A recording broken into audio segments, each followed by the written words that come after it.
क्या सच में ऐसा है कि पुराण नहीं पढ़नी चाहिए? पुराणों के ही आधार पर आज अयोध्या में राम मंदिर बना हुआ है। स्कंद पुराण से ही इतने सबूत लिए गए, तो पुराण तो सत्य हो गए। तो पुराणों को कैसे आप विरोध करते हैं? तो पुराणों में हमारा इतिहास भी है, हमारी राजनीति भी है, हमारा अर्थशास्त्र भी है। राम का नाम राम ही क्यों पड़ा? और राम का आप अर्थ देखिए कि मतलब जिसमें सब कुछ रमा हुआ हो। वेद ज्यादा ऊंचा है या देखिए, गीता? वेद सीमित केवल एक पुस्तक, एक मंत्रों के समूह तक नहीं है, तो उसमें उपनिषद है। अब उन्हीं उपनिषदों से ब्रह्मसूत्र ने जन्म लिया है, उन्हीं उपनिषदों से गीता ने भी जन्म लिया है। बड़े बड़े धर्मगुरु जो हैं, जिनको आज लोग भगवान की तरफ पूज रहे हैं, वो कहते हैं कि महिलाओं को गायत्री मंत्र नहीं पढ़ना चाहिए। मैं दो चीज पूछना चाहता हूँ, अगर गायत्री मंत्र एक स्त्री पढ़ लेगी तो क्या होगा, ये नहीं बताएंगे। दूसरा, अगर डराएंगे भी तो वो मृत्यु के बाद डराएंगे, मृत्यु के पहले नहीं डराएंगे। आज धर्म की बात होती है तो आधे लोग ये मानते हैं विज्ञान हमारा नहीं, विज्ञान तो उनका है, हमारा तो भाई मंत्र जपना है। ये क्यों हुआ? क्योंकि जब आपने वैज्ञानिक प्रगति बंद कर दी, तो फिर जब वैज्ञानिक प्रगति रुक गई, 200, 300, 400 साल आपका बच्चा पढ़ा ही नहीं है, तो उसको जब पढ़ाई दिखाएंगे तो बोलेगा भाई ये मेरा है ही नहीं, ना मेरा परिवार का भी पढ़ाई किया है, तो पढ़ाई तो विदेशी है। तो आज हमें यही लगने लगा कि भाई साइंस तो विदेशी है। तो विज्ञान हमेशा से था, धर्म के साथ चल रहा था। एक ग्रंथ पढ़ेंगे तो आपको लगता है ये सत्य है। जब आप 50 ग्रंथ पढ़ लेंगे ना, तब आपको वो कनेक्टिंग डॉट्स दिखते हैं कि अच्छा, सत्य इस तरह से ट्रैवल कर रहा है। नमस्कार, मैं नेहा राजपूत आप सभी का एबीपी लाइव धर्मा लाइव पर स्वागत करती हूँ। कहते हैं ना कि आजकल धार्मिक बातें हर कोई कर रहा है। आपको बहुत, जब भी आप इंस्टाग्राम पे जाइए या यूट्यूब पे जाइए, आपको धर्म से जुड़ा हुआ कंटेंट जो है देखने को मिल जाएगा। कंटेंट सब बना रहे हैं, लेकिन हमारी कोशिश ये होती है कि हम आप तक उन्हीं लोगों को लेकर आए जिनके कंटेंट में वो बात है, वो रिसर्च है। और आज बहुत सारी धार्मिक बातें करने के लिए, बहुत सारे मिथ्स को ब्रेक करने के लिए हमारे साथ स्टूडियो में मौजूद है विशाल चौरसिया जी। सबसे पहले तो स्वागत है। आप सभी ने इनको हाइपर क्वेस्ट के नाम से, अगर आप इंस्टाग्राम यूज करते होंगे तो आपने देखा जरूर होगा। तो विशाल जी, सबसे पहले तो स्वागत करूंगी मैं आपका। एक चीज, जो आपका चैनल है हाइपर क्वेस्ट, ये नाम कैसे आया, क्यों आपने यही नाम चुना, ये मैं जानना चाहूंगी। जब ये वीडियोस बनाना हमने शुरू किया था, तो उस समय एक्चुअली मैं बुक्स का बहुत लवर हूँ, बुक्स बहुत पढ़ते रहता हूँ।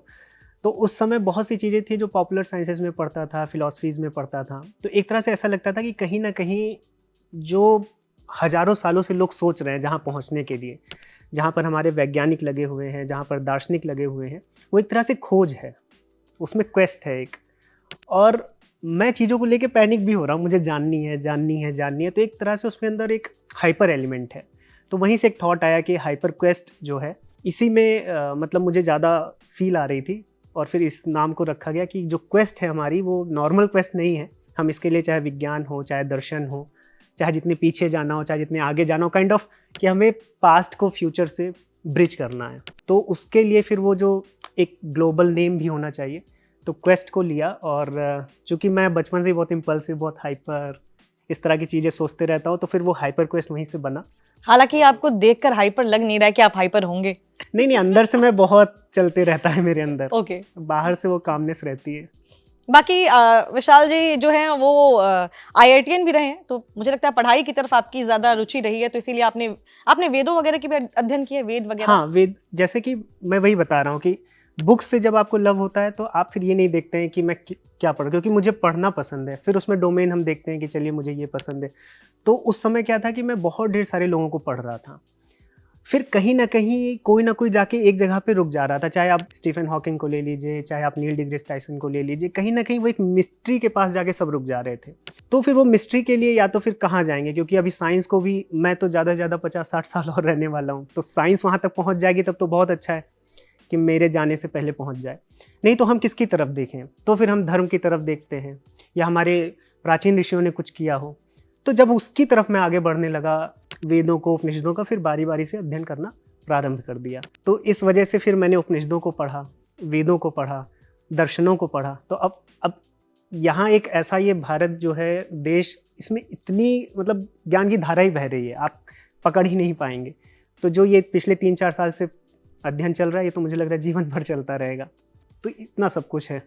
तो यानी कि जो आपने कहा, जैसे आप हाइपर हो, तो ये सारी जो चीजें आई हैं और लोगों तक पहुंच रही है, ये उसी का कारण है। बाकी विशाल जो हैं वो अयोध्या से हैं, तो मैं ये जानना चाहूंगी, राम के नाम से शुरू करते हैं हम। राम का नाम जो है, सब राम राम नाम लेते हैं, लेकिन राम का नाम राम ही क्यों पड़ा? राम जी का नाम रखा था गुरु वशिष्ठ जी ने। तो जब राम जी का जन्म हुआ तो गुरु वशिष्ठ जी ने उनका नाम रखा राम। और राम का आप अर्थ देखिए कि मतलब जिसमें सब कुछ रमा हुआ हो, और एक रमने को हम आनंद से भी लेते हैं, तो आनंद की अनुभूति जिससे हो जाए। तो वशिष्ठ जी ने 2 अक्षरों का नाम राम रखा कि ऐसा नाम होगा, ऐसा दिव्य नाम होगा कि जब भी उस नाम का कोई उसमें घुसेगा, उसको ऐसे नहीं कि मतलब ऊपर ऊपर सतही स्तर पर नहीं, जब कोई विह्वल होगा, जब उस नाम को ले तो उस नाम से इतना आनंद हो कि वो जो सच्चिदानंद विष्णु जी हैं या उनका जो परब्रह्म रूप है वहाँ तक पहुँचा जा सके। तो इस राम नाम की इतनी महिमा है। और मैं बहुत जगह गया हूँ और मतलब ये हो सकता है विवाद भी हो जाए, लेकिन जैसा मुझे अयोध्या में या फिर श्री राम जन्मभूमि मंदिर में या हनुमानगढ़ी में अनुभव होता है दिव्यता का, मुझे आज तक किसी तीर्थ स्थान पे नहीं हुआ। तो वो जो राम नाम की महिमा है वो इतनी गहरी है, मेरे लिए तो बहुत गहरी है। इसके अलावा राम नाम का अगर आप व्युत्पत्ति करने जाएंगे, संस्कृत में जाएंगे, तो बहुत जगह लोगों ने अपना अपना मत दिया है, लेकिन राम नाम का महिमा यही है कि आप रम जाते हैं, तो इसलिए राम नाम की महिमा है। बाकी विवाद नहीं होगा, टेंशन मत लीजिए, हर किसी की अपनी अपनी भावनाएं हाँ। हैं। आप अयोध्या से भी जुड़े हैं तो राम के साथ आपकी भावनाएं जो ये जुड़ी हैं, हाँ। इसका कारण ये भी हो सकता है। आगे बढ़ते हैं। सबसे पहले तो मैं ये चीज आपसे जानना चाहूंगी कि हम हिंदू धर्म की बात कर रहे हैं, हिंदू धर्म में ये नंबर 9 जो है, 9 नंबर, इसका बड़ा इंपॉर्टेंस है। तो क्या कहीं वेद में या कहीं कोई ऐसा 9 नंबर लिखा है, अंकों की बात की हुई है तो 9 नंबर लिखा हुआ है कहीं, ये मैं आपसे जानना चाहूंगी कि आखिर क्यों इतना महत्व है। देखिए 9 नंबर का बहुत बहुत ज़्यादा डीप मीनिंग है, इसलिए भी क्योंकि देखिए सुपरस्टिशन में जाएंगे तो बहुत सी चीज़ें हो जाएंगी, लेकिन अगर आप उसको एक लॉजिकल वे में समझने का प्रयास करेंगे तो चाहे आप उपनिषदों को पढ़ें, वहाँ पर जो शांति पाठ होता है तो उसमें जो मंत्र हैं, जो हमारा पूर्णमिदम एक मंत्र है, उसमें से जब ऋषियों ने उसको पढ़ा, उसको समझने का प्रयास किया, तो वहाँ से 2 चीज़ें निकल के आई कि जो भी ईश्वर है, अगर वो ईश्वर है तो उससे शून्य और इन्फिनिटी 2 चीज़ ऐसी हैं जो अछूती नहीं रहेंगी। मतलब पूरी दुनिया इसी के बीच में है, शून्य और इन्फिनिटी के बीच में, लेकिन ईश्वर दोनों एंड पे को बांधे हुए है, यानी ईश्वर दोनों एंड पे है, तो शून्य में भी है, इन्फिनिटी में भी है। तो दोनों को बांधना, मतलब दोनों को बांधने का अर्थ ये हो गया कि ईश्वर दोनों है। तो शून्य पे तो बहुत विचार है, आर्यभट्ट जी से लेकर ब्रह्मगुप्त जी से लेकर बहुत हमारे जितने भी साइंटिस्ट हुए, वैज्ञानिक हुए, उन्होंने शून्य पर कार्य किया, बट हमें ऐसा अलग से इन्फिनिटी पे नहीं दिखा। तो इसलिए नहीं दिखा क्योंकि इन्फिनिटी हमारे यहाँ हमेशा 9 को माना गया। अभी आप वेदों में जाएंगे तो डेसिमल सिस्टम ही मिलता है, तो 9 पे ही संख्या खत्म कर दी गई, 0 से लेकर 9 तक। फिर उसके बाद फिर वो संख्या ही रिपीट हुई, डेसिमल सिस्टम बना। तो जब 0 से लेकर 9 तक सब समाप्त हुआ तो ये माना गया कि आरंभ शून्य पर है, अंत 9 पर है, अंत ही इन्फिनिटी है। तो 9 की महिमा वहाँ से बढ़ने लगी। फिर अलग अलग जगह पे देखा जाने लगा कि हम 0 से लेकर 9 तक ऐड भी करते हैं तो हमें 9 मिलता है। उसके अलावा कहीं भी आप 9 को रिप्लेस कर दीजिए 0 से, या 0 को रिप्लेस कर दीजिए 9 से, तो सिस्टम वैसा ही बना रहता है। मतलब एक ऐसी चीज़ है कि 0 से 0 को निकाल दो तब भी 0 बचा रहेगा, और इन्फिनिटी से इन्फिनिटी निकाल दो तब भी इन्फिनिटी बची रहेगी। तो वही पूर्णता है। तो ये पूर्णता केवल ईश्वर में है। तो 0 और 9 ये ईश्वर के हैं, इसलिए सनातन धर्म में 0 और 9 को बहुत ज़्यादा ऑस्पिशियस नंबर्स माना गया है। और इसीलिए 9 ग्रह हो गए, चाहे 9 दुर्गा हो गई, उसके बाद 9 नंबर पे हमने 108 नंबर, 18 पुराण हो गए, हमारे 18 दिन का युद्ध हुआ महाभारत में, फिर वो 108, 1008, इन नंबर्स को बहुत ज़्यादा पवित्र माना जाने लगा। तो ये 9 की है। 9 और 0 आपको ऐसे स्क्रिप्चर्स आप बात कर रहे हैं, या फिर आर्कियोलॉजी में कुछ ऐसी चीज़ें 0 भी मिला है और 9 भी मिले हैं। लेकिन अब क्या है कि जो पास्ट में है वो चीज़ें धीरे धीरे मिलती जा रही हैं, तो और भी चीज़ें मिल सकती हैं, लेकिन 0 और 9 का इसीलिए इंपॉर्टेंस है सनातन धर्म में, क्योंकि वो 2 एंड पे हैं और वो दोनों एंड ईश्वर जोड़ता है, क्योंकि कहीं ना कहीं तो वो खत्म होना ही है और वो ईश्वर वहीं पे माने गए हैं कि यानी आरंभ से अंत, आरंभ से अंत, A to Z अमेज़न हो गया, वो A to Z वो ईश्वर। तो ये होता है जब आप किसी पढ़े लिखे इंसान से, जिसने रिसर्च की है, जो उस चीज में रमा हुआ है कह सकते हैं, उनसे जब आप जानते हो तो इतनी लॉजिकल आंसर मिलते हैं। ऐसे ही और भी मिलेंगे आपको, आप देखते रहिए। आपने उपनिषदों की बात की, लेकिन मैं आऊंगी पुराणों पे। आपकी एक वीडियो देखी थी मैंने, आपने पुराणों के बारे में लिखा था, पुराणों को पढ़ना चाहिए नहीं पढ़ना चाहिए। बहुत सारे हमारे यहाँ गेस्ट आते हैं जो कहते हैं कि वेद सही है, पुराण में बहुत ही अलग अलग तरीके की चीजें लिखी है। इवन हमारे कैमरे के पीछे जो बैठे हैं वो भी पुराण को सपोर्ट नहीं करते हैं, उनका भी कहना है कि पुराण में बहुत तरीके से अलग अलग चीजें लिखी हुई हैं। तो क्या सच में ऐसा है कि पुराण नहीं पढ़नी चाहिए, वेद को ही पढ़ना चाहिए? जैसे कि आप देखिए तो एक ग्रंथ का तो सनातन धर्म नहीं है। आप किसी विद्यालय में जाएंगे, स्कूल में जाएंगे, आप प्रथम कक्षा में जाते हैं, फिर पीएचडी करते हैं, तो पीएचडी की बुक्स आपको प्रथम कक्षा में नहीं दी जाएंगी। 5th क्लास में जाएंगे तो वहाँ पे मैथमेटिक्स पढ़ाई जाती है कि राम ने अगर 15 तरबूज खरीद लिए, श्याम ने ये कर दिया, तो ये सब लॉजिकल नहीं है। 15 तरबूज मान लिए कौन खाएगा, या इस तरह के एग्जाम्पल दे। लेकिन वहाँ पे मतलब क्या है कि मैथमेटिक्स समझाना है। वहाँ ये नहीं मतलब है कि राम ने 20 तरबूज खा लिए, ये लॉजिकल नहीं है। लेकिन मकसद ये है, वहाँ पर लक्ष्य ये है कि आपको मैथमेटिक्स समझाई जाए।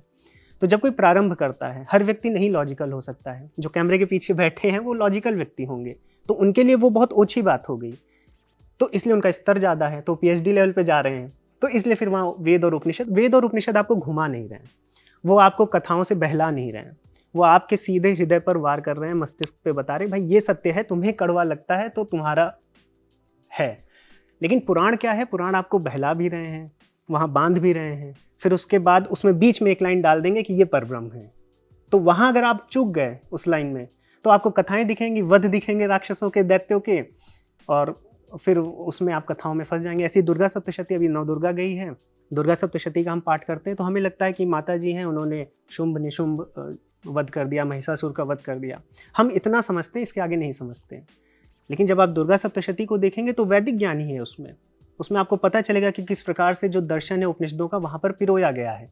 लेकिन वही है कि हर व्यक्ति जो घर में बैठा है, या एक वृद्ध महिला बैठी है, या वृद्ध व्यक्ति बैठा है, या फिर जो नहीं गुरुकुल जा सका है, विद्यालय जा सका है, लेकिन वो भी ईश्वर में उतना ही सम्मान करे ईश्वर को, तो उस रूप में आपको दे दिया गया। अभी मैं एक एग्जाम्पल से समझाता हूँ कि जैसे मान लीजिए कि फिलॉसफी में विष्णु जी और लक्ष्मी जी की जब आप पूजा करते हैं तो देखिए कितने धन धान्य से करते हैं, सोने चांदी तरह तरह के फल 56 भोग से कर रहे हैं, क्योंकि विष्णु जी और लक्ष्मी जी को उस तरह से फिलॉसफी में लिया गया है कि ये पालन करता है। लेकिन शिव जी के साथ तो आप सोना चांदी नहीं चढ़ाते हैं, बहुत ज़्यादा अच्छा करते हैं तो दूध चढ़ा देते हैं, वरना उनका धतूरा बेलपत्र यही सब चढ़ता है। क्यों? क्योंकि शिव जी को हमेशा मटेरियलिज्म से दूर रखा गया है, विष्णु जी को मटेरियलिज्म के साथ रखा गया है। तो हमारे रिचुअल्स में भी आपको वैदिक फिलॉसफी दिखेगी। जो मटेरियलिज्म से दूर जिनको रखा गया है उनकी पूजा हम वैसे करते हैं। विष्णु जी की पूजा हम बहुत सत्यनारायण पूजा करते हैं, पंचामृत भी बना रहे हैं, क्षणामृत भी बना रहे हैं। क्यों? क्योंकि विष्णु जी को माना गया है कि वो हमें निरंतर हमारे सिस्टम को सस्टेन करा रहे हैं। तो यही है, वेद उपनिषदों का ज्ञान रिचुअल्स में भी है, पुराणों में भी है। लेकिन अगर आप फंस गए, अगर आपने अपने आप को बांध लिया कि हाँ मुझे ये करना है, मुझे सुबह घंटी बजा देनी है, मुझे सुबह ये टीका लगा देना है, सब कुछ हो जाएगा, तो वो पॉसिबल नहीं है। ज्ञान भी जरूरी है। इसलिए ये भेद देखने को मिलता है कि पुराणों में और उपनिषदों में और वेदों में भेद है। तो भेद नहीं है, दृष्टि में भेद है। कहने का तरीका पुराणों में अलग है। हाँ, कहने का क्या तरीका उसमें अलग है। मिलावट भी है? पुराणों में हो मिलावट सकती है? है, मिलावट हो सकती है। और मिलावट, मुझे जहाँ तक लगता है, मिलावट कहने से लोग जब अपने आप को अच्छा बताना चाहते हैं और कुछ गलत दिखता है, तो फिर वो मिलावट भी एक तरह का वो कह सकते हैं कि आपकी इनसिक्योरिटी हो जाती है कि मिलावट हो सकती है। तो मिलावट, अब मैं तो रिसर्चर इतना बड़ा हूँ नहीं कि मैं मिलावट ढूंढ पाऊँ। जो मेरे आचार्य हैं, जो उनकी श्रद्धा रहती है पुराणों में, तो मैं ये नहीं कह सकता मिलावट है। लेकिन हाँ, अगर आप पुराण पढ़ रहे हैं तो आप ये मानिए कि वो प्रारंभिक ग्रंथ हैं, वो एंड नहीं है। वहाँ से आपको निकलकर वेदों उपनिषदों पे ही जाना पड़ेगा, नहीं तो फिर आप सिर्फ कथाओं में रह जाएंगे। तो एक चीज और मैं आपसे जानना चाहूंगी, जैसे हमारे यहाँ बहुत डिबेट्स होते हैं, क्योंकि आप रिसर्च कर रहे हैं, आप पढ़ाई कर रहे हैं, तो मैं आपसे जानना चाहूंगी। हमने एक सनातन जो है करके डिबेट कराया था, उसमें हमने पूछा था, बहुत सारे हमारे यहाँ गेस्ट आए थे, हमने उनसे ये चीज पूछी थी कि हमारा टॉपिक ये था कि क्या ऊपर है सबसे, जो है क्या है जिसमें सबसे ज्यादा वेट है, ये वेद, पुराण, गीता, क्या है उपनिषद। तो कोई कह रहा था वेद, कोई कह रहा था गीता, दो नाम सबसे ज्यादा। तो मैं आपके हिसाब से जानना चाहूंगी, वेद ज्यादा ऊंचा है या गीता? देखिए, वेद शीर्ष पर है, हर चीज वेदों से आई है। इनफैक्ट आप तो ये छोड़िए उपनिषद गीता, आप विज्ञान, जब आप आर्यभट्ट जी की बात करते हैं, ब्रह्मगुप्त जी की बात करते हैं, तो वेदों को ही इंस्पिरेशन लेकर उस पर ही उन्होंने भाष्य करके फिर अपनी गणित को डेवलप किया है। तो ये प्रथा वेदों से ही आई है। जब गीता की आप बात करते हैं तो गीता, उपनिषद और ब्रह्म सूत्र, ये 3 ग्रंथ ऐसे जिनको प्रस्थान त्रयी कहते हैं। तो ये 3 ग्रंथ हैं जो किसी को आचार्य बनाते हैं। अब ये तीनों ग्रंथ आए कहाँ से? उपनिषद तो वेदों का ही पार्ट है। सबसे पहले, मैं, हो सकता है कि सबको पता भी हो, लेकिन मैं बता दूं, वेद कोई एक पुस्तक नहीं है। अगर आप ऋग्वेद कहते हैं तो ऋग्वेद कोई एक पुस्तक नहीं है। आज मार्केट में आपको ऋग्वेद एक पुस्तक मिल रही है क्योंकि वो संहिता पार्ट आपको दे रहे हैं, जबकि ऋग्वेद में उपनिषद भी हैं, आरण्यक ग्रंथ भी हैं, ब्राह्मण ग्रंथ भी हैं, संहिताएं भी हैं। तो वेद सीमित केवल एक पुस्तक, एक मंत्रों के समूह तक नहीं है, तो उसमें उपनिषद हैं। अब उन्हीं उपनिषदों से ब्रह्मसूत्र ने जन्म लिया है, उन्हीं उपनिषदों से गीता ने भी जन्म लिया है। तो जब गीता और ब्रह्मसूत्र उपनिषदों का पार्ट है और उपनिषद कहाँ से आ रहे हैं, वेदों से आ रहे हैं, तो वेद ही शीर्ष हुए। तो वेदों से नहीं कंपैरिजन है कोई। श्रद्धा है हमारी भगवत गीता में, क्योंकि भगवत गीता एक जगह पर सभी उपनिषद 108 तो हम मानते हैं, जितने भी उपनिषद हैं, जो भी हमारा ब्रह्म ज्ञान है, वो गीता में श्री कृष्ण जी ने आपको 700 श्लोक में दे दिया। आप वेद पढ़ने जाएंगे तो यही है भगवत गीता इसलिए महिमामयी है क्योंकि एक पुस्तक में आपको पूरा ज्ञान मिल गया है। तो गीता की महिमा इसलिए है, लेकिन गीता आ रही है उपनिषद और वेदों से ही, और उपनिषद भी वेदों से ही आ रहे हैं। तो वेद सर्वोपरि। एक चीज अगर आप बता दीजिए, वैसे तो लोग गूगल कर लेंगे, लेकिन अगर आप फिर भी बताइए कितने वेद हैं, कितने उपनिषद हैं, कितने जो है पुराण है, अगर ये आप नंबर्स में बता दे तो लोगों को शायद ये क्लिप काट के वो अपना याद रखने में उनको मदद होगी, या बार बार ये वीडियो देखेंगे। नहीं, मैं आज के समय में हमारे युवाओं पर बहुत गर्व है कि धीरे धीरे सबका ज्ञान बहुत बढ़ गया है। फिर भी कोई अगर अछूता रह गया हो तो वेद 4 है, जिसमें हमारे ऋग्वेद, यजुर्वेद, सामवेद, अथर्ववेद। उसके बाद हर वेद के कुछ उपनिषद हैं, उनमें से भी 108 उपनिषदों की संख्या हमें एक मुक्तिका उपनिषद है उसमें पता चलता है। लेकिन जब जगत गुरु आदि शंकराचार्य जी ने क्योंकि जितने भी गुरु हुए हैं, जो भी आचार्य हुए हैं, चाहे वो अद्वैत के, शुद्ध अद्वैत के, जितने भी मत हैं, जिन्होंने भी ब्रह्म को समझने का प्रयास किया, उन्होंने प्रस्थान त्रयी पर जब भाष्य करना शुरू किया तो प्रस्थान त्रयी में उपनिषद हैं, तो कितने उपनिषदों का भाष्य करेंगे? तो उन्होंने 11 उपनिषदों को चुना, जगत गुरु आदि शंकराचार्य जी ने। तो जब 11 उपनिषदों को उन्होंने चुना तो वो 11 उपनिषद मुख्य धारा में आ गए, जिसमें से आपका ईश, केन, कठ, मुंडक, मांडूक्य, तैत्रीय, ऐत्रेय, फिर श्वेताश्वतर, बृहदारण्यक, छांदोग्य। तो ये जो 11 उपनिषद हैं, और प्रश्न अगर कुछ छूट गया हो तो इन 11 उपनिषद को फिर माना जाने लगा कि ये हम कर लेंगे तो ये मोक्ष प्रदायी उपनिषद है। तो 4 वेद, 11 उपनिषद, फिर 18 पुराण है, उसमें भी उप पुराण भी हैं। ऐसे ही आप वेदांग हैं और उपांग भी हैं। वेदांग क्या होते हैं? 6 वेदांग हैं। तो वो क्या करते हैं? वेदों को सुरक्षित करते हैं। जैसे आज आपका व्हाट्सएप चैट इंक्रिप्टेड रहती है, तो वेद कहीं कोई उनसे खेल ना जाए, उनको गलत ना कर दे। तो 6 वेदांग थे, जिनमें व्याकरण है, शिक्षा है, कल्प है। तो वो वेदों को सुरक्षित रखते थे, और वेदों के ज्ञान को, चूंकि वेद में ब्रह्म को सबसे ऊपर बताया गया, लेकिन वेद लक्ष्य बता दिए आपको कि ब्रह्म सबसे ऊपर है। लेकिन मनुष्य क्या है? मनुष्य के अंदर जिज्ञासा है, कैसे सबसे ऊपर है। तो वो जो सबसे ऊपर की चीज है, सबसे ऊपर की लेयर है ईश्वर, उस तक कैसे पहुंचे, उस पर भी 6 दर्शन निकल आए, सांख्य, न्याय, वैशेषिक, योग और मीमांसा, फिर वेदांत। तो ये उपांग कहे जाते हैं। तो मुझे लग रहा है इतने से एक सिस्टम काफी है उनके लिए, होमवर्क है। आप सभी ये सब याद रखें, और जब अगली बार कोई आपसे पूछे तो जरूर बताइएगा। बाकी आगे बढ़ते हैं। मोक्ष, आपने एक शब्द जो है कहा, तो मैं ये जानना चाहूंगी कि जैसे हिंदू धर्म में ऐसा कहा जाता है कि जब इंसान मरता है तो जब तक उसको ना जलाया जाए उसको मोक्ष नहीं मिलता।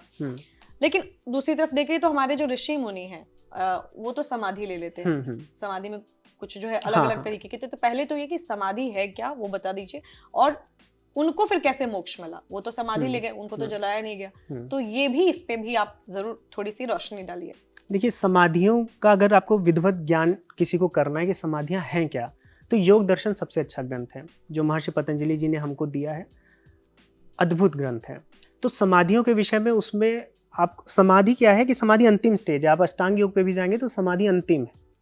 सब लोग क्या करते हैं? सबको समाधि लगानी है, लेकिन उसके पहले भी बहुत स्टेप्स हैं। और हमारे आप जैसे लोगों के लिए पहले यम नियम ही करना बहुत कठिन है। यम नियम करिए, फिर उसके बाद आसन, प्राणायाम, प्रत्याहार, फिर धारणा, ध्यान, समाधि। तो ये एक स्टेप वाइज चीज़ें होती है, क्योंकि किसी भी फील्ड में आप जाएंगे तो एक स्टेप से ही चलते हैं। पहले ही दिन नहीं आप रोहित शर्मा बन जाएंगे, तो वो अंडर 16, अंडर 19 आपको खेलना पड़ेगा। तो इसलिए समाधि तक पहुँचने का एक स्टेप है। उसमें भी, समाधियों में भी 9 समाधियाँ हैं, जिसमें से कुछ ईजी हैं, कुछ सबसे जो निर्भीक समाधि है वो सबसे टफ समाधि है। तो आपको पहले धीरे धीरे, इसमें एक सिस्टम है सांख्य दर्शन में कि ये ब्रह्मांड कैसे बना, तो ये बना, ये बना, ये बना, ये बना, ये बना। जब अंतिम चीज बनी तो आप वहां पहुंचे, तो यानी आप कई दरवाजों से अंदर आ गए हैं। अब यहां से निकलने के लिए आपको सेम दरवाजों से बाहर जाना है। तो जब आप अंतिम दरवाजा छोड़ेंगे तो वही समाधि है। तो समाधि यहाँ है। अब इसका कॉन्सेप्ट ये है जो आप बोल रही हैं कि समाधि में कुछ लोग समाधि ले लेते हैं और हमारा अग्नि संस्कार होता है। तो अग्नि को इतना शुद्ध माना गया है, हमारे यहाँ ये बोलते हैं कि जो भी हमारी चेतना है और जो जड़ है, जो मेरा शरीर है जड़, और जो मैं अनुभव कर रहा हूँ यहाँ बैठ के, जो चेतना है, तो इनको कर्म संस्कार जोड़ के रखे हैं, वरना ये अलग हो जाएंगे। जैसे ही अलग होंगे मृत्यु हो जाएगी। तो अग्नि क्या करती है, अग्नि जब आपके शरीर को अलग करती है, आपकी चेतना को अलग करती है, तो शरीर का एक और पार्ट होता है सूक्ष्म शरीर। तो सूक्ष्म शरीर जो है वो कर्म संस्कार उसमें है। तो जो मैंने बताया कि कर्म संस्कार आपके शरीर को और कर्म संस्कार मतलब चेतना को जोड़ के रखे हैं, वही कर्म संस्कार सूक्ष्म शरीर है। तो ऐसा माना जाता है कि अग्नि जो है आपके शरीर को और आपकी चेतना को अलग करके उस कर्म संस्कार वाले सूक्ष्म शरीर को एक तरह से स्वतंत्र कर देती है। फिर वो अपने जितना कर्मफल बचा है उसके हिसाब से नए शरीर में प्रवेश करता है। तो हम लोगों ने तो कर्म ही किया है, हमारे कर्म तो कम नहीं हो रहे हैं। आप नया काम करने जाएंगे, नए कर्म आप करने जाएंगे, फंसते जाएंगे। तो हम जब हमारी जब मृत्यु होती है तो हमें अग्नि संस्कार दिया जाता है। लेकिन जो साधु संत होते हैं वो कर्म करना बंद कर देते हैं, वो मिनिमम उस पर चले जाते हैं, क्योंकि कर्म का जो टोटल समय वो जब तक जीरो नहीं होगा आप मोक्ष नहीं पाएंगे। तो जिस साधु में ऐसा लगता है कि इन्होंने सब कुछ त्याग दिया है, इनके लिए हर व्यक्ति बराबर है, हर चीज बराबर पर ब्रह्म का पार्ट है, तो उनको मोक्ष जीते जी मिलने लगता है, क्योंकि उनके पुराने कर्म फल जो होते हैं वो भोग लेते हैं और नए कर्म करना बंद कर देते हैं। तो जब नए कर्म करना बंद हो गए, वैसे प्रकृति में रहकर नए कर्म करना बंद करना बहुत असंभव है, लेकिन कुछ साधु संत जो चाहते हैं कि अब मैं एकदम ही अलग हो जाऊं इस पंच महाभूतों से, इस सांसारिक प्रपंच से, तो बोलते हैं भाई मुझे जमीन के अंदर अब डाल दो, अब मैं लगभग कर्म की शून्यता पर हूँ, अब अग्नि की भी आवश्यकता नहीं है कि वो मेरे सूक्ष्म शरीर को अलग करे और कर्म, क्योंकि अब कर्म संस्कार लगभग शून्यता पर है। तो फिर उनको जलाया नहीं जाता है, उनको उसी तरह छोड़ दिया जाता है। इसमें उपनिषदों में और दर्शन में बोला जाता है कि जिनको मोक्ष विदेह मोक्ष मिलता है, यानी देह के साथ मोक्ष मिलता है, वो बस जैसे वो होता नहीं कि चक्की चल रही है, मटका बन रहा है, फिर कुम्हार चला जाए तो अपने आप वो रुक जाएगा, उसको रोकने की जरूरत नहीं है, तो वो शरीर अपने आप रुक जाएगा, इसलिए उनको समाधि दी जाती है। उसके लिए स्पेशल अग्नि संस्कार करने की जरूरत नहीं है। मैंने एक वीडियो देखी थी हाल ही में, कोई समाधि ले रहे होंगे साधु, तो उनको एक बोरी में डाल के नदी में डाला गया था, उस नमक के साथ, नमक नहीं कुछ तो चीजें थी, लेकिन उनको बोरी में डाल के उसको उनको डाल दिया गया था। तो ऐसा ये क्या समाधि सिर्फ धरती के नीचे की जाती है या फिर और भी तरीके से समाधि होती है? देखिए, इसका ज्ञान तो मुझे बहुत गहराई में नहीं है, जो रिचुअल पार्ट है, लेकिन जो इसके पीछे का तत्व ज्ञान, जो दर्शन है, वो यही है कि वो व्यक्ति अब इस सांसारिक मोह से बहुत ऊपर है, इतनी क्षीण अवस्था हो जाती है कि मुझे तो लगता है कि ब्रीदिंग भी बहुत धीमी हो जाती है। तो अब उसमें वो व्यक्ति जीवित है कि नहीं है, और जीवित अवस्था में वैसा किया गया, इसका मुझे ज्ञान नहीं है, जब ज्ञान होगा तो बता पाऊंगा। लेकिन अभी तक मैंने समाधियाँ जमीन के अंदर ही देखी हैं। यानी एक एपिसोड आपके साथ जब आप ज्ञान ले लीजिए तब हम समाधि स्पेशल करेंगे। हाँ, समाधि स्पेशल पे बात करेंगे। चलिए हम आगे बढ़ते हैं। एक चीज जानना चाहूंगी, शिव जी के बारे में सब जो है बातें करते हैं, शिव जी का कि जो बोलते हैं आंसू गिरा उससे रुद्राक्ष बना, आपने भद्राक्ष की बात की है, मैं जानना चाहूंगी ये भद्राक्ष क्या है? देखिए, जब भी पहले आप धर्म को समझिए, मैं नहीं चाहता हूँ कि कोई सुपरस्टिशन में पड़े कि रुद्राक्ष पहनने से मैं विदेश चला जाऊंगा या मेरी ये मनोकामना पूरी होगी, क्योंकि मेरा उद्देश्य ये नहीं रहा है। लेकिन आप ये जब समझेंगे कि जो आपकी बेसिक फिलॉसफी है, धर्म को आज इसलिए ज़्यादातर लोग नहीं समझ पा रहे हैं क्योंकि सतही स्तर पर ही देखते हैं। जब आप नीचे से आएंगे तो आपको पता चलेगा कि कहाँ से धर्म निकला है। तो जब फिलॉसफी की बात की जाती है तो फिलॉसफी में फिर देखा जाता है कि अच्छा ये फिलॉसफी है, इस फिलॉसफी से किसको किसको लाभ होगा। अब जिसमें संतों को लाभ हो रहा, साधुओं को लाभ हो रहा, गृहस्थ का क्या, जिसने विवाह कर लिया है, जिसके बच्चे हैं, जो जॉब पे जा रहा है या सामाजिक उसमें है, उसका क्या। तो उसके लिए वो एक कंपैटिबिलिटी बनाने के लिए कुछ चीज़ें की जाती हैं। फिर आपके रिचुअल्स आते हैं कि आपके मन में ईश्वर के प्रति कुछ ना कुछ जुड़ाव होना चाहिए। एक साधु तो पूरा सारा दिन मेडिटेशन कर रहा है, ध्यान कर रहा है, लेकिन क्या हम आप कर रहे हैं क्या? लेकिन हम जब रुद्राक्ष धारण करते हैं, तिलक धारण करते हैं, तो हम अपने इष्ट देवता से जुड़े रहते हैं कि हाँ, हमेशा वो हमें याद दिलाते हैं। तो ऐसे ही भद्राक्ष जो काली माँ के उपासक हैं वो धारण करते हैं, तो उनकी उसमें आस्था है कि ये जो भद्राक्ष है ये हमें काली माँ के समक्ष उनकी कृपा हमारे ऊपर बनाए रखता है। तो ये बहुत इंपॉर्टेंट हो जाता है आपको धर्म से जोड़ने के लिए। कुछ ना कुछ, कोई कुछ करता है, कोई कुछ करता है। तो ऐसा ही है, जो रुद्राक्ष है वो शिव जी के उपासक जो हैं वो पहन के शिवत्व का अनुभव करते हैं, और जो काली माँ के उपासक है वो भद्राक्ष करते हैं। लेकिन ऐसा कुछ भी नहीं है कि आप भद्राक्ष धारण कर लेंगे तो कुछ चमत्कार। हाँ, चमत्कार आप, अब इस पे यही है, चमत्कार पे भी मैं अभी बोलने लगूंगा तो फिर बहुत कुछ हो लंबा हो जाएगा। जाएगा। हाँ, कोई बात लेकिन नहीं। भद्राक्ष ये कैसा, जैसे रुद्राक्ष तो एक हमें दिखाई देता हाँ, है कि गोल सा है, भद्राक्ष क्या होता है, कैसा होता है? भद्राक्ष एक बेलनाकार होता है। इस पर मैंने एक रील वीडियो भी की थी, तो उसमें बताया था। और दोनों में डिफरेंस है, दोनों की डेंसिटी में और पानी में जो उतार चढ़ाव है उसमें डिफरेंस है। तो एक ही, आप अगर इसको मेडिकल साइंस या फिर बायोलॉजी या उसको बॉटनी के दृष्टिकोण से देखेंगे तो एक ही स्पीसीज के कुछ दो शिप, हाँ वो है शेप है, मतलब उसको क्या कह सकते हैं, बीट्स या जो आप बोले, तो वो एक ही प्रजाति है, लेकिन उनको इस तरह से अपनाया गया है कि वो एक स्पेसिफिक डेटी को हम मतलब आस्था जगा सके, तो इसलिए। तो भद्राक्ष माँ काली के जो लोग हाँ, उनको पूजते हैं वो पहनते हैं, हाँ, वो धारण करते हैं, और रुद्राक्ष शिव जी शिव जी के। अब हम जब रुद्राक्ष की बात कर रहे हैं और शिव जी की बात ना करें, ऐसा नहीं हो सकता। और जब शिव जी का नाम आता है तो एक उनका मंत्र है महामृत्युंजय मंत्र। महामृत्युंजय मंत्र की महिमा सब जानते हैं कि जब भी इंसान को अपने जैसे होता है ना कि जीवन का डर सताने लग जाता है कि कुछ हो ना जाए, तो बहुत सारे साधु संत एस्ट्रोलॉजर सारे कहते हैं महामृत्युंजय मंत्र का जाप करो। या कभी इंसान भगवान ना करे कोई हॉस्पिटल में है या उसकी हेल्थ इश्यूज हैं या कुछ भी दिक्कत है तो लोग पाठ कराना चालू करते हैं। ये इतना जो है पावरफुल मंत्र है, मैं इसके बारे में जानना चाहूंगी कि इसकी रचना कैसे हुई, कब हुई, इसके बारे में। महामृत्युंजय मंत्र, देखिए इसके पीछे ऐसा है, इसकी रचना भी जैसे आप बोल रहे हैं ना कि आज जब मृत्यु का भय होता है तो उसमें ये महामृत्युंजय मंत्र करते हैं, तो इसकी रचना भी मृत्यु के भय से ही हुई थी। इसमें क्या है, एक ऋषि मृकंडु थे, तो ऋषि मृकंडु को कोई भी संतान नहीं हो रही थी, तो उन्होंने शिव जी की बहुत आराधना उपासना की। तो फिर उनको शिव जी उनकी उपासना से प्रसन्न होकर उनके सामने दो चॉइसेस रखते हैं कि आपको पुत्र प्राप्ति होगी, लेकिन एक तरफ बहुत ही जीनियस अल्पायु पुत्र है, एक तरफ जीनियस नहीं है लेकिन वो बहुत दिन तक जिएगा, शतायु होगा, तो आप किस पुत्र को चाहते हैं? एक तरह से परीक्षा भी थी ये ऋषि मृकंडु की। तो उन्होंने बोला कि ठीक है, 16 वर्ष के लिए ही, मतलब जो अल्पायु वाला पुत्र है, आप मुझे वही दे दीजिए, कम से कम जीनियस होगा तो अच्छा है, मैं एक पढ़े लिखे व्यक्ति को जन्म दूंगा। तो शिव जी देकर चले गए। अब सबको पता है, माता को भी पता है, पिता को भी पता है कि ये अल्पायु है, 16 वर्ष की आयु तक जिएंगे, लेकिन बच्चे को नहीं पता है। तो उनका नाम ऋषि मृकंडु ने अपने नाम पर मार्कंडेय ऋषि रखा था।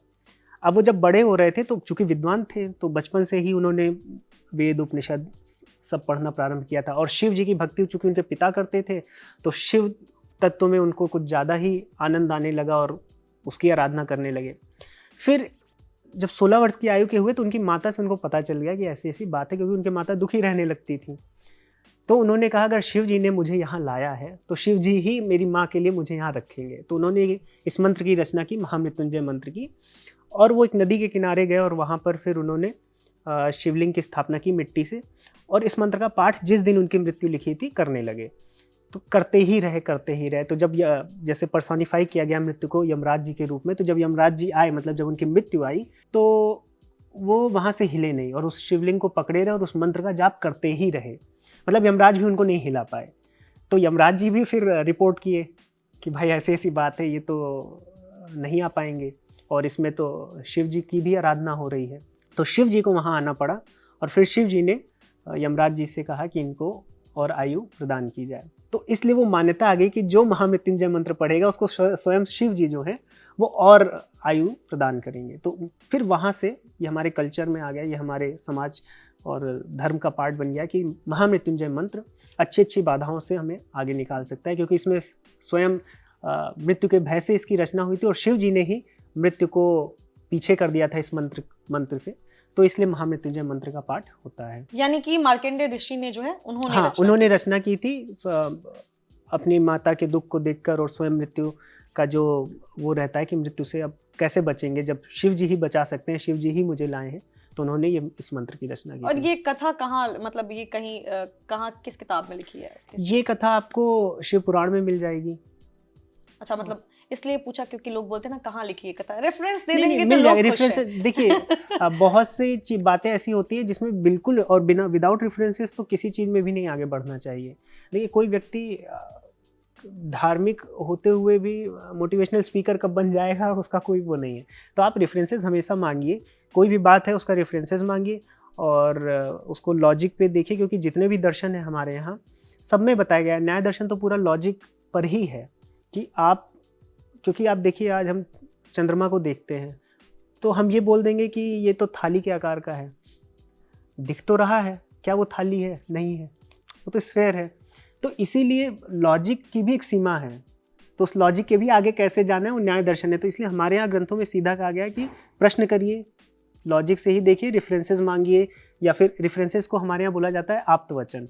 आप्त वचन, हाँ, मतलब कि किसी गुरु ने या फिर किसी पुस्तक से कोई रेफरेंस है कि नहीं है, इसको शब्द भी बोलते हैं या आप्त वचन बोलते हैं। तो ये परंपराएं रही हैं। आप बिल्कुल मत घुस जाइए कि कोई बोल रहा है, किसी ने टीका लगाया है और बोल रहा है तो सही होगा, नहीं।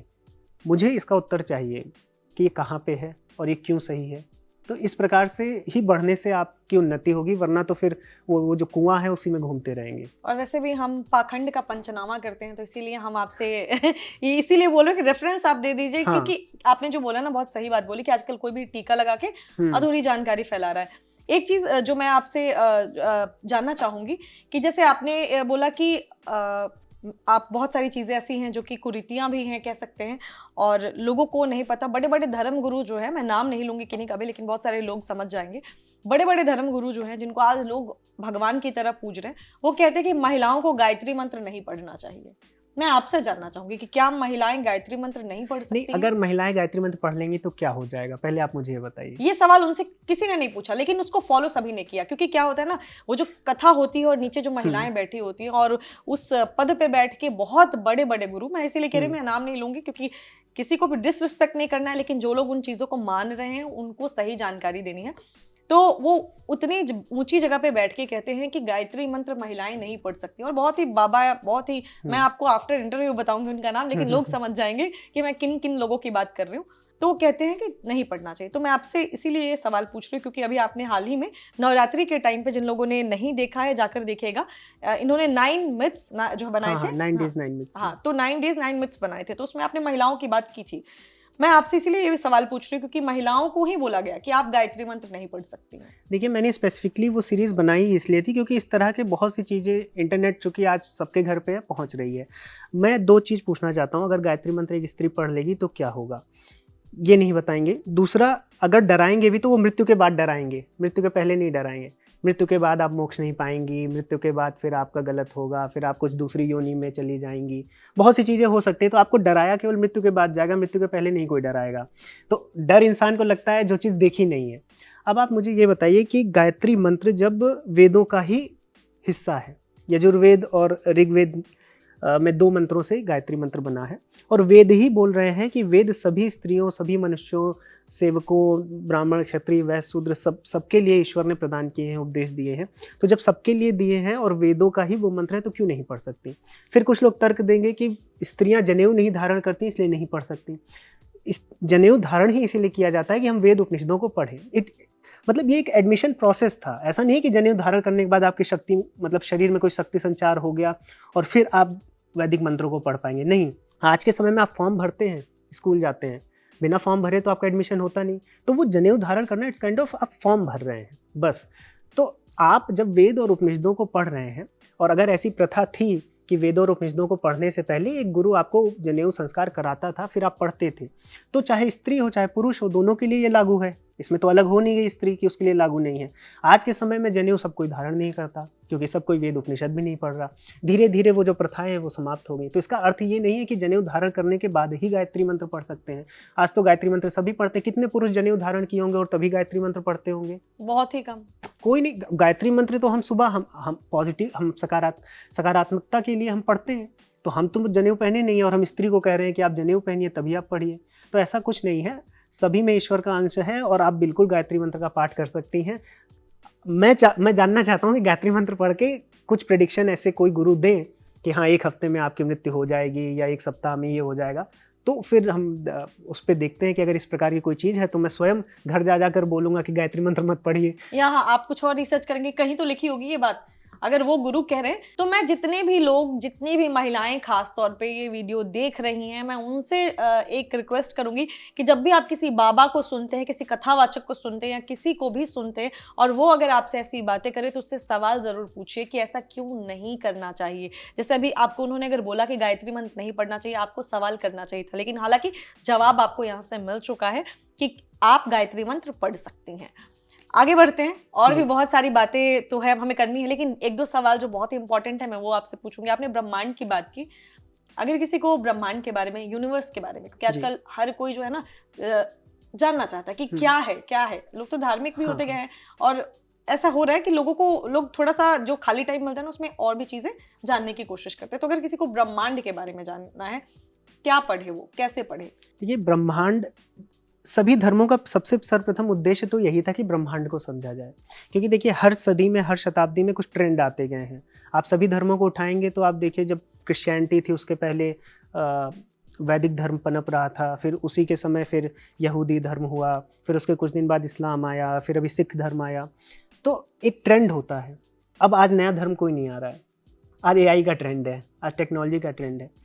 तो उस समय, जब उस समय का जो मनुष्य था उसके पास जितने रिसोर्सेज थे उसमें फिलॉसफी कंफर्टेबल थी, क्योंकि फिलॉसफी आप एक जगह बैठ के चीज़ें समझ सकते थे, टेक्नोलॉजिकली आप स्ट्रांग नहीं थे, तो फिलॉसफीज़ बनने लगी। तो जब फिलॉसफीज़ बनी तो फिलॉसफीज़ में सबसे पहले इसी बात को देखा गया कि ये ब्रह्मांड है क्या, मैं हूँ कौन, मैं यहाँ क्या कर रहा हूँ, मेरा पर्पस क्या है। मुझे 80 साल की या 100 साल की ज़िंदगी दी गई है, फिर उसके बाद अगर मान लीजिए ये इतना बड़ा समय है, इतने बिलियन ईयर से सब चल रहा है, तो मुझे परेशान किया क्यों गया। तो इस तरह की जब जिज्ञासा हुई तो ये फिलॉसफीज़ बनने लगी। तो जो फिर वेदों की तरफ, जो वैदिक हमारे पास धरोहर थी उसकी तरफ देखा, बहुत से लोगों ने, कपिल मुनि ने देखा, गौतम ऋषि ने देखा, कणाद जी ने देखा। तो जिनके पास जिज्ञासा हुई उन्होंने देखना शुरू किया, उन्होंने पढ़ना शुरू किया। वेदों को इंस्पिरेशन बना के, वेदों में पुरुष सूक्त हुए, नारदी सूक्त हुए, हिरण्यगर्भ सूक्त हुए, उनको इंस्पिरेशन बनाते हुए उन्होंने ब्रह्मांड पर कुछ लिखना प्रारंभ किया कि ऐसा है। और ये सब ऐसा नहीं है कि सिर्फ दर्शन, घर में बैठ के लॉजिक के साथ जो चीज़ें दिख रही हैं उसको जोड़ते हुए उन्होंने वो चीज़ें प्रारंभ की। तो ब्रह्मांड को अगर आप फिलॉसफी से समझना चाहते हैं तो बहुत ढेर सारे दर्शन हैं, सांख्य दर्शन है, वैशेषिक दर्शन है, जहाँ पर आपको ब्रह्मांड का स्वरूप समझाया गया है। अभी पुराणों की बात हुई है तो, और ये भी आप देखिएगा कि जितने भी सनातन ग्रंथ हैं, आपको हर ग्रंथ में एक सृष्टि प्रकरण मिलेगा। कोई भी ग्रंथ बिना, इवन इनफैक्ट मनुस्मृति भी आप देखेंगे तो उसमें सृष्टि प्रकरण पहला अध्याय है, वो सबसे गूढ़ अध्याय है। तो सृष्टि प्रकरण हर एक ग्रंथ में मिलेगा, क्योंकि सबसे पहले में ब्रह्मांड ही समझना है। मैं कौन हूँ तो समझेंगे पहले ये क्या है, ये जो मेरे सामने चारों ओर चीज़ फैली हुई है ये क्या है और मैं यहाँ क्यों हूँ। तो ये जो प्रश्न उत्तर है ये हर ग्रंथ में आपको मिलेंगे। इवन इनफैक्ट पुराणों में जाएंगे, विष्णु पुराण का प्रथम अध्याय सृष्टि प्रकरण है कि सृष्टि आई कैसे।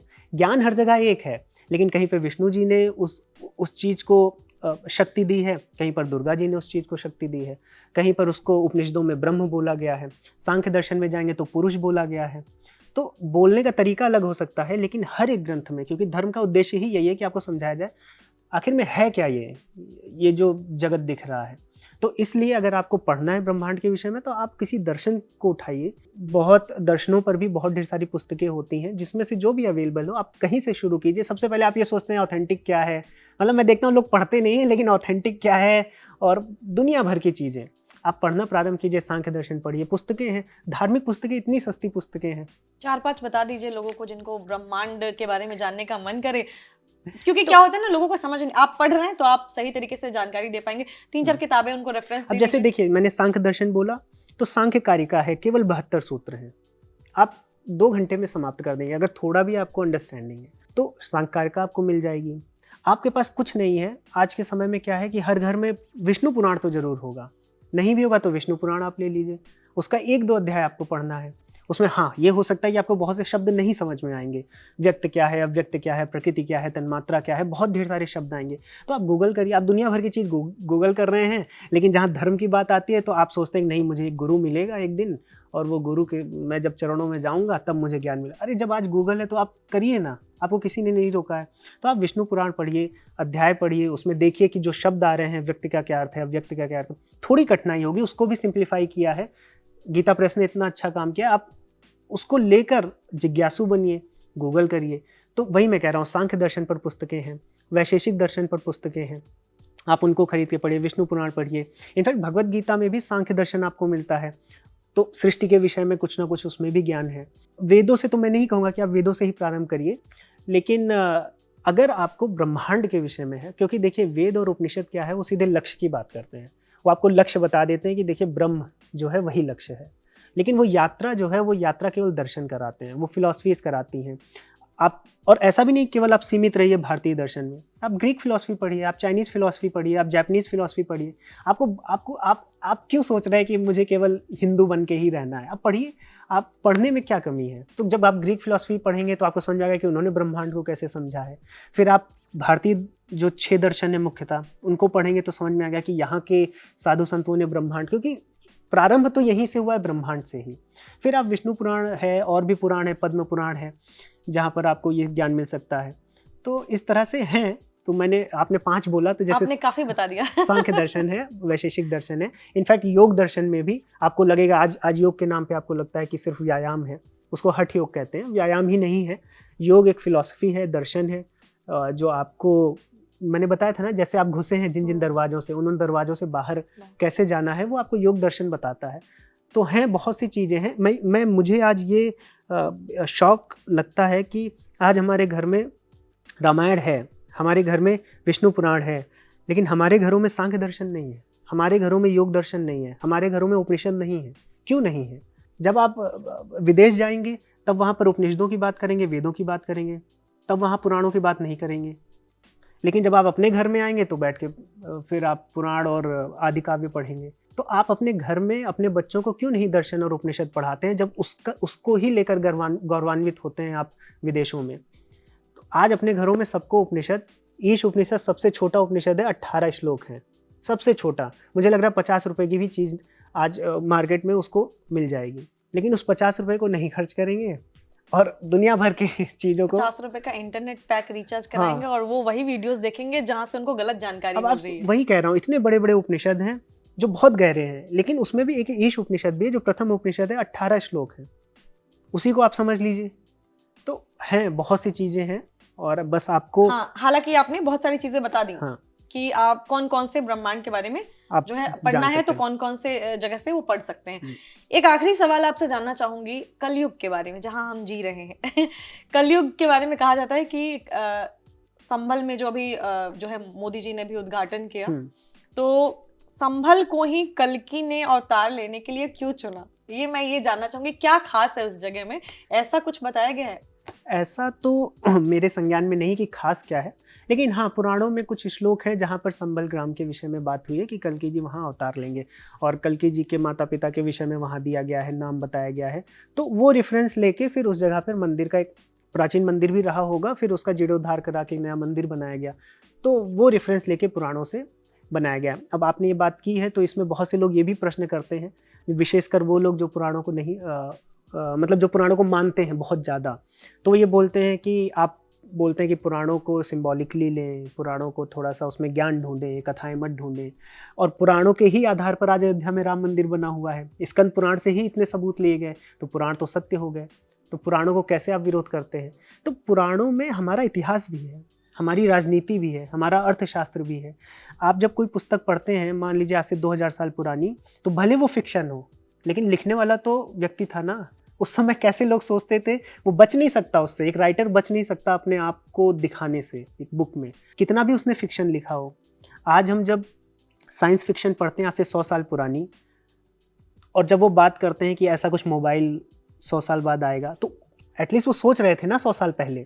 तो एक राइटर अपनी चीज़ें बता देता है कहीं ना कहीं तरह से। तो पुराणों में भी कथाएं हैं, लेकिन साथ साथ भारत का इतिहास, भारत का जो नक्शा है, जो चीज़ें हैं, कैसे लोग रहते थे, क्या खाते थे, कैसी वेशभूषा थी, कौन सी नदियाँ थीं, कौन से पर्वत थे, कौन से पहाड़ थे, वो भी हैं। इसलिए पुराणों को हम त्याग नहीं सकते, क्योंकि वो हमारा इतिहास भी है, उसमें हमारा इतिहास भी है, और कथाएं भी हैं जो हमें ज्ञान देती हैं। तो आज आप जब लॉजिकल होते हैं तो आपको इतना डीप में जाके सोचना पड़ेगा कि हाँ, अगर ये चीज़ें ये बताई गई हैं, ये नदी यहाँ थी, ये शहर यहाँ था, या इस तरह के राजा यहाँ हुए, तो वो रेफरेंस जब ज़मीन पर देखा गया और वो मिला, तो उसके आधार पर सुप्रीम कोर्ट ने अयोध्या राम मंदिर बनाया, इसके आधार पर नहीं, कथा के आधार पर नहीं कि श्री राम जी थे और ऐसा हुआ। तो पुराणों में भी ऐसा नहीं कि सब मिथ्या है, कुछ चीजें हैं वो अपना विवेक लगाना है इंसान हाँ को, अपना बुद्धि विवेक लगाना लगाना है, क्योंकि चूंकि जब जमीनी चीज की बात हो रही है, जब अगर भोजन की बात हो रही है, तो पुराणों में आपको मोमोज तो नहीं मिलेगा, क्योंकि उस समय के ऋषि तो मोमोज के बारे में नहीं जानते हैं ना, उस समय जो खाना था वही मिलेगा ना। हाँ, अगर कोई फिक्शन, इतना फिक्शन हो कि कुछ नया ही बना ले तो बात अलग है, तो इतनी चीजें तो सत्य होंगी ही। लोगों की अर्थव्यवस्था कैसी थी, लोग गुरुकुल जाते थे या फिर लोग कैसे रहते थे, ये सब बातें तो सत्य होंगी ही। साथ में जो कथाएं हैं, तो वहाँ पर आपको सोचना है कि क्या ये संभव है इस तरह से, और वहाँ पर आपको ज़बरदस्ती किसी चीज़ को मानने से बचना चाहिए अगर ज्ञान वहाँ पे दिया गया। और क्योंकि आप पढ़ेंगे, जब आप एक ग्रंथ पढ़ेंगे तो आपको लगता है ये सत्य है, जब आप 50 ग्रंथ पढ़ लेंगे ना, तब आपको वो कनेक्टिंग डॉट्स दिखते हैं कि अच्छा, सत्य इस तरह से ट्रैवल कर रहा है, ये सत्य यहाँ पर इस तरह से दिया गया है, सांख्य की बात भगवद गीता में दी गई है इस तरह से, अच्छा श्री कृष्ण जी वहाँ की बात कर रहे हैं, तो आपको फिर वो पूरा ओवरव्यू मिलता है। इसलिए पढ़ते ही रहना चाहिए, मेरा तो यही। हालांकि जो लोग अगर नहीं पढ़ पा रहे तो आप जैसे लोग भी हैं जो उनको सही जानकारी दे रहे हैं, क्योंकि हर कोई 50 पुस्तकें यहाँ एक नहीं खत्म हो रहे लोगों के साथ, और 50 तो आप बहुत अच्छा काम कर रहे हैं। एक और चीज, आप खुद आपने इंजीनियरिंग की हुई है, IITian है आप। मैं ये जानना चाहूंगी कि हमारे जो कहा जाता है कि हमारे जो ऋषि मुनि थे बहुत ही एडवांस थे जी, उस टाइम पे भी, जो इंजीनियरिंग थी उस टाइम की। आज देखिए मंदिरों को, जी, वैसे जी। मंदिर अभी नहीं बन सकते जैसा उस टाइम पे बने हुए थे। तो मैं जानना चाहूंगी उस टाइम के सबसे जो पावरफुल इंजीनियर थे, जो सबसे स्मार्ट इंजीनियर थे, वो कौन थे? सबसे देखिए, हर गुरुकुल ही सबसे पावरफुल चीज़ थी। एक व्यक्ति का नाम, व्यक्ति विशेष का नाम लेने से नहीं होगा। और आप ये देखिए, हमारे सनातन धर्म में, या फिर मैं किसी चीज़ से नहीं जोड़ूंगा, हम भारत बोलते हैं, भारत के प्राचीन काल में कोई क्रेडिट नहीं लेना चाहता था। किसी मंदिर की दीवार पे आपको बनवाने वाले का नाम नहीं मिलेगा। आज एक छोटा सा कुछ बनेगा, 5 नाम लिख जाएंगे, इन्होंने बनवाया है। तो क्रेडिट नहीं लेते थे। बड़े बड़े वेदों के बड़े बड़े ग्रंथ लिख गए, उपनिषद लिख के क्रेडिट नहीं लिया कि इन्होंने ये चीज़ आगे बढ़ाई है या ये चीज़ इन्होंने की है। तो नाम के लिए तो काम होता ही नहीं था, और वो गुरु शिष्य उस चीज़ का ध्यान रखते थे। अगर आर्यभट्ट जी ने कोई चीज़ प्रारंभ की है, और ऐसा भी नहीं कि विरोधी नहीं होते थे, विरोधी भी होते थे। ब्रह्मगुप्त जी सबसे बड़े विरोधी थे आर्यभट्ट जी के, तो विरोध भी चलता था साथ में ज्ञान। और विरोध इसलिए नहीं होता था कि तुम बहुत बड़े जीनियस हो, मैं तुमसे बड़ा जीनियस हूँ। विरोध इसलिए होता था कि सत्य ज्ञान ही आगे जाए। तो ये परंपरा चली आई राजाओं ने, और उस समय के जो राजा थे, इन चीज़ों में उन्होंने अपना भी, जैसे फंडिंग हुई या जो भी चीज़ें, उन्होंने वो चीज़ें की हैं। साथ में जो हमारे इंजीनियर्स थे, जो हमारे पास कलाएं थीं, फिर उस तरह, मतलब वही है, ये सब चीज़ें तब तक थीं जब तक हमें ये लगने लगा कि साइंस हमारा नहीं है। आज धर्म की बात होती है तो आधे लोग ये मानते हैं विज्ञान हमारा नहीं है, विज्ञान तो उनका है, हमारा तो भाई मंत्र जपना है। ये क्यों हुआ? क्योंकि जब आपने वैज्ञानिक प्रगति बंद कर दी, 600-700 साल जब आपने वैज्ञानिक प्रगति नहीं की, तो आपको लगने लगा विज्ञान है ही नहीं हमारा। तो आप जिन मंदिरों की आप बात कर रहे हैं, वो वैज्ञानिक पद्धतियों से ही आए, किसी मंत्र से तो नहीं बन जाएंगे। बिल्कुल नहीं। तो वैज्ञानिक प्रगति से आया। जब आपका वैज्ञानिक प्रगति रुक गई, कुछ भी रीज़न हो सकता है, आक्रांताओं का रीज़न है, बहुत ढेर सारे हमारे ऊपर अटैक हुए, सबको झेलना था। फिर जब पेट नहीं भरा हो तो विज्ञान हम नहीं करते हैं, तो पेट भरते हैं। तो फिर जब वैज्ञानिक प्रगति रुक गई, 200, 300, 400 साल आपका बच्चा पढ़ा ही नहीं है, तो उसको जब पढ़ाई दिखाएंगे तो बोलेगा भाई ये मेरा है ही नहीं, ना मेरा परिवार का भी पढ़ाई किया है, तो पढ़ाई तो विदेशी है। तो आज हमें यही लगने लगा कि भाई साइंस तो विदेशी है। तो विज्ञान हमेशा से था, धर्म के साथ चल रहा था। एक इंजीनियर का नाम लेने से अच्छा है कि इतने इंजीनियर्स का मैं नाम मतलब बता सकते हैं कि वैज्ञानिक इंजीनियर्स की कोई कमी रही नहीं है। लेकिन हाँ, ये जो फेज था हमारा कि जिसमें वैज्ञानिक प्रगति भारत की नहीं हुई, उस फेज ने बहुत ज़्यादा माइंडसेट को बिगाड़ दिया। यानी उस टाइम भी हम बहुत ज़्यादा एडवांस थे, बहुत ज़्यादा एडवांस थे, उसमें कोई दो राय नहीं है। और केवल यहाँ बैठ के कहने की बात नहीं है, विश्व भी मानता है।